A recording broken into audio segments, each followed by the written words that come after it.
ಕನ್ನಡ ವಾಹಿನಿಗೆ ಸ್ವಾಗತ. ಲಿಂಗಸಗೂರು ತಾಲೂಕಿನ ರೋಡಲಬಂಡ ಕ್ಯಾಂಪ್ನಲ್ಲಿ ಹಮ್ಮಿಕೊಳ್ಳಲಾದ ಪದವೀಧರ ವಿಭಾಗದ ನೂತನ ತಾಲೂಕು ಅಧ್ಯಕ್ಷ ಪೋಲಪ್ಪ ಪವರ್ ಅವರ ಪದಗ್ರಹಣ ಹಾಗೂ ಆದೇಶ ಪತ್ರ ವಿತರಣಾ ಕಾರ್ಯಕ್ರಮವನ್ನು ಉದ್ಘಾಟಿಸಿ ಮಾತನಾಡಿದರು. ಮಾಜಿ ಶಾಸಕರು ಕೆಪಿಸಿಸಿ ರಾಜ್ಯ ಉಪಾಧ್ಯಕ್ಷ ಡಿಎಸ್ ಹುಲಿಗೇರಿ ಅವರು ಮುಂಬರುವ ಚುನಾವಣೆಯಲ್ಲಿ ಯಾವುದೇ ಆಸೆ ಅಭಿಷೇಕಗಳಿಗೆ ಬಲಿಯಾಗದೆ ನಮ್ಮ ಪಕ್ಷ ನಿಷ್ಠಾವಂತ ಅಭ್ಯರ್ಥಿಗಳನ್ನ ಗೆಲ್ಲಿಸಿ ನಾವು ಅಧಿಕಾರದಲ್ಲಿ ಕೂರಬೇಕಾಗಿದೆ. ಕಳೆದ ಚುನಾವಣೆಯಲ್ಲಿ ಅಲ್ಪ ಮತಗಳಿಂದ ನಾನು ಸೋತಿರಬಹುದು. ನಾನು ಯಾವುದೇ ಕಾರಣಕ್ಕೂ ಎದೆಗುಂದಲಿಲ್ಲ. ಕ್ಷೇತ್ರದ ಅಭಿವೃದ್ಧಿಯ ನನ್ನ ಗುರಿ, ಕ್ಷೇತ್ರದ ಜನತೆಯ ನನ್ನ ನಾಡಿ ಮಿಡಿತ. ಮುಂಬರುವ ಚುನಾವಣೆಯಲ್ಲಿ ನಿಮ್ಮ ಜವಾಬ್ದಾರಿ ಹೆಚ್ಚಿದೆ ಎಂದು ಮಾಜಿ ಶಾಸಕರು ಕೆಪಿಸಿಸಿ ರಾಜ್ಯ ಉಪಾಧ್ಯಕ್ಷರು ಡಿಎಸ್ ಹುಲಿಗೇರಿ ಅವರು ಮಾತನಾಡಿದರು. ನಾನು ಕಳೆದ ಚುನಾವಣೆಯಲ್ಲಿ ನಾನು ಸೋತರೂ ಕೂಡ ನಾನು ಬಡವನಾಗಿಲ್ಲ. ಆದರೆ ರಾಜ್ಯದಲ್ಲಿ ನಮ್ಮ ಸರ್ಕಾರ ಅಧಿಕಾರದಲ್ಲಿ ಇರುವುದರಿಂದ ನನ್ನ ಕ್ಷೇತ್ರ ಬಡವಾಯಿತಲ್ಲ ಎಂದು ಸದಾ ಯೋಚಿಸ್ತಾ ಇದ್ದೇನೆ. ಕೆಕೆಆರ್ಡಿಬಿಯಿಂದ 90 ಕೋಟಿ ಅನುದಾನ ಬಿಡುಗಡೆಯಾದರೂ ಕೂಡ ಯಾವ ಮಣ್ಣಲ್ಲಿ ಹಾಕಿದ್ರೂ ಗೊತ್ತಿಲ್ಲ. ಕಳೆದ ಬಾರಿ ಬಿಜೆಪಿ ಸರ್ಕಾರ ಇದ್ರೂ ಕೂಡ ಹಲವಾರು ರೀತಿಯಲ್ಲಿ ನಾನು ಅನುದಾನ ತಂದು ತಾಲೂಕನ್ನು ಅಭಿವೃದ್ಧಿ ಮಾಡಿದ್ದೇನೆ ಎಂದು ಡಿಎಸ್ ಹುಲಿಗೇರಿ ಅವರು ಹೇಳಿದ್ದಾರೆ. ಈ ಸಂದರ್ಭದಲ್ಲಿ ಬ್ಲಾಕ್ ಕಾಂಗ್ರೆಸ್ ಅಧ್ಯಕ್ಷ ಗೋವಿಂದ ನಾಯ್ಕ್, ತಾಲೂಕು ಪದವೀಧರ ಕ್ಷೇತ್ರದ ಅಧ್ಯಕ್ಷನಾಗಿ ನೇಮಕಗೊಂಡಿರುವ ಸಂಘಟನೆಯ ಶಕ್ತಿಯುಳ್ಳ ಕ್ರಿಯಾಶೀಲ ವ್ಯಕ್ತಿ ಸಂಘಟನೆ ಮಾಡುತ್ತಾರೆಂಬ ವಿಶ್ವಾಸದಿಂದ ಡಿಎಸ್ ಹುಲಿಗೇರಿ ನೇಮಕ ಮಾಡಿದ್ದಾರೆ ಅವರನ್ನ ಎಂದು ಮಾತನಾಡಿದರು. ಜಿಲ್ಲಾ ಪದವೀಧರ ವಿಭಾಗದ ಅಧ್ಯಕ್ಷ ಸಂಜೀವಪ್ಪ ಹುಲುಗುಂಟಿ ಇವರು ಮಾಜಿ ಶಾಸಕರು ಡಿಎಸ್ ಹುಲಿಗೇರಿ ಅವರು ಗ್ರಾಮೀಣ ಭಾಗದ ಪಕ್ಷದ ನಿಷ್ಠಾವಂತ ಕಾರ್ಯಕರ್ತರು ಗುರುತಿಸಿ ವಿವಿಧ ವಿಭಾಗಗಳಿಗೆ ನೇಮಕ ಮಾಡಿದ್ದಾರೆ ಎಂದು ಮಾತನಾಡಿದರು. 10 ಕೋಟಿ ರೂಪಾಯಿ ಕೊಟ್ಟಿದ್ದು, ಅದೇ ರೀತಿಯಾಗಿ ಅತಿವೃಷ್ಟಿ ಅನಾವೃಷ್ಟಿ ಅಂತ ಇವತ್ತು 25 ಕೋಟಿ ಬಂದಿದೆ. ಅದು ಎಲ್ಲೆಲ್ಲಿ ಪ್ರೋಗ್ರಾಮ್ ಮಾಡಿರೋ ಇನ್ನೂ ಅದು ಜಾರಿಗೆ ಬಂದಿದೆ. ಆ ಪ್ರೋಗ್ರಾಮ್ ಮಾಡಬಹುದು. ಅದೇ ರೀತಿಯಾಗಿ ನಮ್ಮ ತಾಲೂಕಿಗೆ ಬರುವಂತಹ ಒಂದು HKDP ಅನುದಾನ, HKDP ಅನುದಾನದಲ್ಲಿ 85 ಕೋಟಿ ಪ್ಲಸ್ 5 ಕೋಟಿ 90 ಕೋಟಿ ರೂಪಾಯಿಯನ್ನ ಏರ್ಲಿ ಬರ್ತದೆ. ಆ ಏರ್ಲಿ ಹೋಗಿ ಎಲ್ಲಿ ಮಣ್ಣಾಗ ಹಾಕ್ತಾರೋ ಏನಾಗ್ತಾರೋ ದೇವರಿಗೆ ಗೊತ್ತು, ನಿಮ್ಗೂ ಗೊತ್ತು. ಯಾಕಂದ್ರ ನಾವು ಮಾತು ಕೊಟ್ಟಂಗೆ ಕಳೆದ ಬಾರಿ ಅಪೋಸಿಟ್ ಗೌರ್ಮೆಂಟ್ ಇದ್ರು ನಾವು ನಮ್ಮ ಗುರುಗಳಂತ ಗೋವಿಂದ ಕಾರಜೋಳ ಅವರು ಯಾವತ್ತೂ ನನಗೆ ತಂದೆ ಸಮಾನ ಇದ್ದಂಗೆ ಅವ್ರು ಯಾವ ಕೇಳಿ ಕೆಲಸ ಕೊಡಲಿಲ್ಲ. ಆ ರೀತಿಯಾಗಿ ಇಲ್ಲಿ ಬಂದು ಬಸವಣ್ಣನ ಮೂರ್ತಿಯನ್ನ ಅವ್ರ ಕಡೆಯಿಂದ ಉದ್ಘಾಟನೆ ಮಾಡಿಸಿದ್ರು. ಅದೇ ರೀತಿಯಾಗಿ ಇನ್ನೊಂದು ಮಾತು ಕೊಟ್ಟಿದ್ರು ಅವರು, ಅದನ್ನ ನಾವಿದ್ರು ಇವತ್ತು ಕಾರ್ಯರೂಪ ತರ್ತಿದ್ವಿ. ನಿಮ್ಮೂರಿನ ಒಂದು ಭಾಗದ ಇವತ್ತೇನು ಆಲಿಮಟ್ಟಿ ಯಾವ ರೀತಿ ಇದೆ, ನಮ್ದು ಬಸವಸಾಗರ ಅದೇ ರೀತಿ ಆಗ್ಬೇಕಂತ ತಿಳ್ಕೊಂಡು 120 ಕೋಟಿ ರೂಪಾಯಿನ ಕೊಡ್ಲಿಕ್ಕೆ ಸಹಾಯ ಮಾಡಿದ್ರು. ಅದನ್ನು ಮಾಡಬಹುದು. ಶಾಸಕರಾದವರು ಹೋಗಿ ಕೇಳಿ ಬೆನ್ನತ್ತಿ ಮಾಡಿದ್ರೆ ಮಾಡಬಹುದು. ಅದು ಯಾಕಂದ್ರೆ ಇದೆಲ್ಲ ನಮ್ಮ ಜಾಗ 160 ಎಕರೆ ಇದ್ದಂಗಿದೆ. ಆ ಜಾಗವನ್ನ ಸದುಪಯೋಗ ಪಡಿಸಿಕೊಂಡು ಅಭಿವೃದ್ಧಿ ಯಾವ ರೀತಿ ಮಾಡ್ಬೇಕನ್ನೋದು ತಿಳ್ಕೋಬೇಕು. ಅವ್ರು ಹೇಳಿದಂಗೆ ನಮ್ಮ ಇವರು ಹೇಳಿದ್ರು, ಸಂಗಮೇಶ್ ಹೇಳಿದ ಯಾವ ರೀತಿ ಮಾಡಬೇಕು, ಯಾವ ರೀತಿ ಪ್ಲಾನ್ ಹಾಕ್ಬೇಕು, ಯಾವ ರೀತಿ ನೋಡ್ಬೇಕಂದ್ರೆ ಒಂದು ಮೂಲೆಗೆ ಮಾಡಿದ್ರಲ್ಲ, ಇಡೀ ತಾಲೂಕಿನ ಸಮಗ್ರ ಅಭಿವೃದ್ಧಿ ಮಾಡಬೇಕು.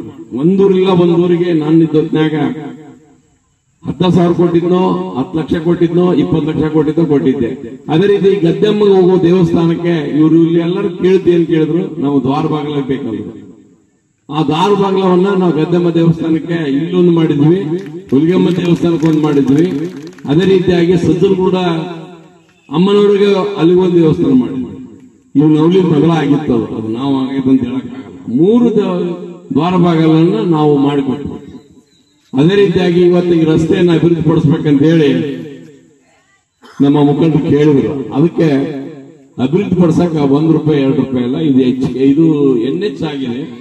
NH ಆದ್ರಿಂದ ಆ ಅಭಿವೃದ್ಧಿ ಪಡಿಸ್ಲಿಕ್ಕೆ NHಗೆ ಇನ್ನು ಎಂಡೋರ್ ಆಗಿಲ್ಲ. ಎಂಡೋರ್ ಆಗಬೇಕು ಅಂದ್ರೆ ನೀವು ಹೇಳೋದು ಬೇಡ, ಡಬಲ್ ರೋಡ್ ಯಾವತ್ತೂ ಆಗಿ ಇನ್ನೊಂದು 5-6 ತಿಂಗಳಲ್ಲಿ ಅವರು ನಾನು ನೋಡಿ ಅದನ್ನ ಏನೋ ಸರ್ವೆ ಎಲ್ಲಿ ಅಂತ ನೋಡ್ಕೊಂಡು ಅದನ್ನ ಈ ರಸ್ತೆಯನ್ನು ಮಾಡಕ್ ನಾವು ಅದು ಮಾಡ್ತಾ ಇದ್ದೀವಿ.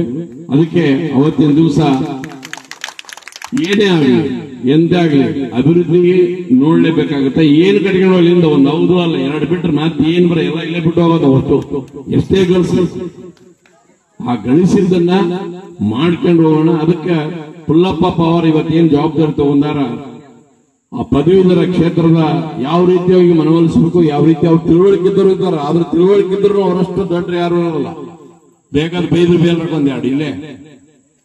ಯಾಕಂದ್ರೆ ನಾವು ಅದು ಮಾತು ಕೊಟ್ರೆ ಮಾತನಾಡ್ಕೊಂತೀವಿ, ಅವರೆಲ್ಲ ವಿಚಾರ ಮಾಡ್ತಾರೆ. ಇದು ಹೆಂಗ್ ಮಾಡ್ಬೇಕು, ಇದು ಹೆಂಗ್ ಮಾಡ್ಬೇಕು, ಹಿಂಗ್ ಮಾಡಿದ್ರೆ ಹೆಂಗಂತ ಹೇಳಿ ಅವ್ರು ಊಟ ಹಾಕೋದಿಲ್ಲ. ಅವ್ರು ಲಾಸ್ಟ್ ಓಟ್ ಬಿಟ್ಟ ಬಿಡ್ತಾರ.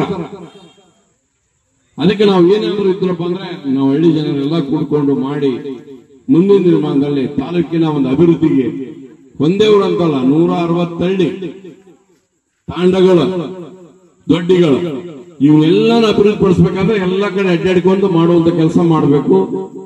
ಏನೇ ಆದ್ರೂ ಮಾಡಿಕೊಂಡು ಈಗ ಹಾಸ್ಟೆಲ್ ಕೇಳಿದ್ರಿ, ಹಾಸ್ಟೆಲ್ ಒಳಗ ನಾನು MP ಅವರಿಗೆ ಲೆಟರ್ ಬರೀತೀನಿ. MP ಅವ್ರಿಗೂ ಕೂಡಿ ಆ MP ಅವ್ರು ನೀವೇನು ಆರಿಸಿ ಕಳಿಸಿದಿರಿ, ಒಳ್ಳೆ ಲೀಡ್ನಲ್ಲಿ ಆರಿಸಿ ಕಳಿಸಿದಿರಿ, MP ಅವ್ರ ಕಡೆಯಿಂದ ಮಾಡುವಂತ ಕೆಲಸ ಮಾಡ್ತೀವಿ. ಯಾಕಂದ್ರೆ ನಾನು ಲೆಟರ್ ಕೊಟ್ರು ಅವ್ ಸ್ವಲ್ಪ ಪೂಜೆ ಅವ್ರಿಗೆ ಬರ್ತಾರೆ, ನಾವೇನೇ ಮಾಡಿದ್ರು ಪೂಜೆಗೆ ಅವರೇ ಬರ್ತಾರೆ. ಅದೇ ರೀತಿಯಾಗಿ ನಾವು ಇಲ್ಲೊಂದು ಲಿಂಗಸೂರಲ್ಲಿ IB ಒಳಗೆ 5 ಕೋಟಿ ರೂಪಾಯಿ ತಗೊಂಡ್ಬಂದಿವಿ. ನನ್ನೇ ಕರೀಲಿಲ್ಲ ಅವರು, ತಾವೇ ಪೂಜೆ ಮಾಡಿದ್ರು. ಅದಕ್ಕೆ ಇವತ್ತು ನಮ್ಮ HKD ಅನುದಾನದಲ್ಲಿ MP ಅವರು ಕೆಲವೊಂದು ದುಡ್ಡು ಕೊಟ್ಟಿದ್ದಾರೆ. ಆ ದುಡ್ಡು ಪ್ರಕಾರವಾಗಿ ಪ್ಲಾನ್ ಮಾಡಕ್ಕೆ ನಾನೇ ಪ್ಲಾನ್ ಮಾಡ್ತೀನಿ. ಈಗ ಆಲ್ರೆಡಿ ಎಲ್ಲ ಕೊಟ್ಟಿದ್ದೀವಿ, ಇನ್ನೊಂದು ಕಡೆ ಸ್ವಲ್ಪ ಸ್ವಲ್ಪ ಕೊಟ್ಟಿದ್ದೀವಿ. ಈ ವರ್ಷದೊಳಗ ಕ್ಲಿಯರ್ ಆಗಿದೆ. ಮುಂದಿನ ದಿನಮಾನದಲ್ಲಿ ನಿಮ್ದೇನು ಹಾಸ್ಟೆಲ್ ಕೇಳಿದ್ರಲ್ಲ, ಹಾಸ್ಟೆಲ್ಗೆ ಯೋಗ್ಯತೆ ಐತೆ. ಯಾಕೆ ಲಾಸ್ಟ್ ಊರು ಕೊನೆ ಊರದಲ್ಲಿ ಗರ್ಲ್ಸ್ಗಳಿಗೆ ಇಲ್ಲೇ ಮಾಡೋದೇ ಈಚೊಳಗೆ ಐತಲ್ಲ ಸ್ಕೂಲ್ ಅಲ್ಲ, ಏನೇ ಹೈಸ್ಕೂಲ್ ತಗೋಬಹುದು, ಕಾಲೇಜ್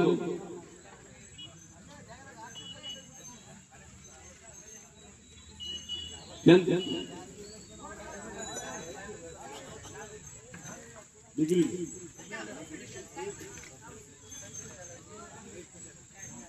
ಇದನ್ನ ನಾನು ಅವ್ರಿಗೆ ಗಮನಕ್ಕೆ ತಂದು ಇದನ್ನ ಕೊಡುವಂತ ವ್ಯವಸ್ಥೆ ಮಾಡಿ, ನಾನು ಲೆಟರ್ ಕೊಟ್ಟು ಇದನ್ನ ಮಾಡುವಂತ ವ್ಯವಸ್ಥೆ ಮಾಡೋಣ.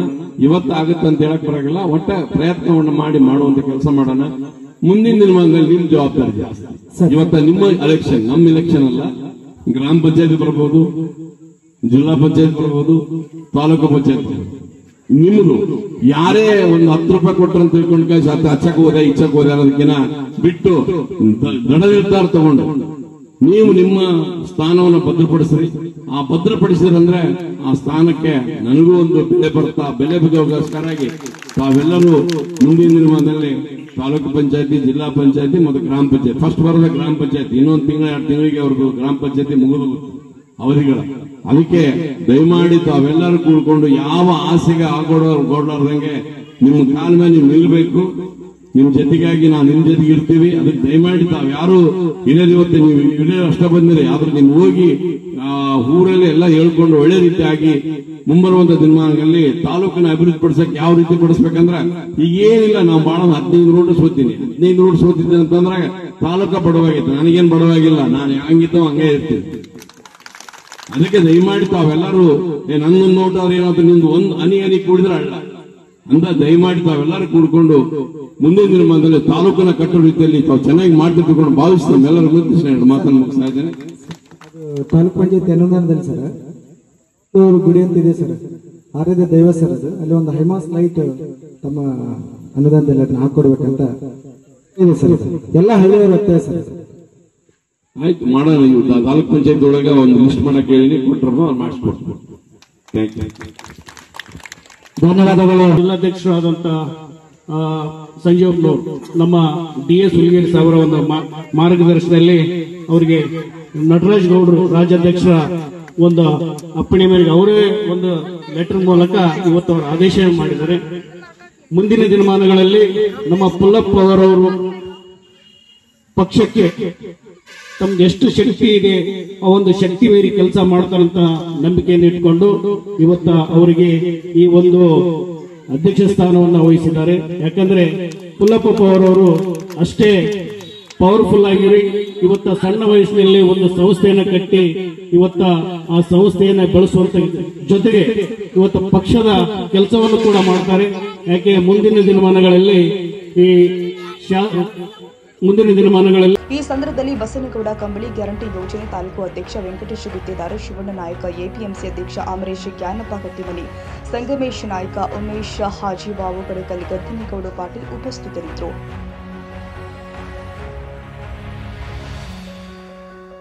ತಾಜಾ ಸುದ್ದಿಗಾಗಿ MTV ನ್ಯೂಸ್ 24/7ಗೆ ಸಬ್ಸ್ಕ್ರೈಬ್ ಮಾಡಿ ಮತ್ತು ಬೆಲ್ ಐಕಾನ್ ಅನ್ನು ಒತ್ತಿ. ತಪ್ಪದೇ ಲಿಂಕ್ ಶೇರ್ ಮಾಡಿ.